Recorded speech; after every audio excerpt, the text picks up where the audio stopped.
ఒక చిన్న పల్లెటూరిలో ఓ చిన్న గడ్డిమొక్క పుట్టింది. చుట్టూ పెద్ద పెద్ద చెట్లు, పూలు, పొదలు మురిసిపోతూ కనిపించేవి. ఆ చిన్న మొక్క చాలా బలహీనంగా ఉండేది. గాలి తాకిన ప్రతిసారీ అది ఊగిపడేది. వర్షం పడినప్పుడు నేలలో కూరుకుపోయేది.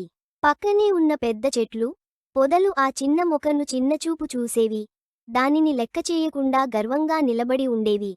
ఒకరోజు పల్లె మొత్తానికి గట్టి వడగండ్ల వర్షం వచ్చి పడింది. గాలి బలంగా వీచి చెట్లు కొట్టుకుపోయాయి. పెద్ద చెట్లు ఒకదానికొకటి ఢీకొని పడిపోతూ, కొంతమంది చెట్లు నేలకొరిగిపోయాయి. పూలు ముద్దైపోయి నేలపాలయ్యాయి. అలాంటి భయంకరమైన వాతావరణంలో కూడా ఆ చిన్న గడ్డిమొక్క మాత్రం నేలలో గట్టిగా పట్టు సాధించి నిలబడి బతికిపోయింది. వడగండ్ల వర్షం ఆగిన తర్వాత గ్రామస్తులు ఆశ్చర్యంతో చూశారు. భారీ చెట్లు పడిపోయినా ఆ చిన్న మొక్క మాత్రం నిలబడి ఉంది. ఆ పిల్ల మొక్కపై గ్రామస్తులకు మక్కువ పెరిగింది. వారు దానికి ప్రేమగా నీళ్లు పోశారు. చుట్టూ ఉన్న గడ్డిని తీసి సంరక్షించారు. బలంగా పెరగటానికి దారిని వేశారు. కాలక్రమంలో ఆ చిన్న గడ్డిమొక్క ఒక బలమైన పెద్ద వృక్షంగా మారింది.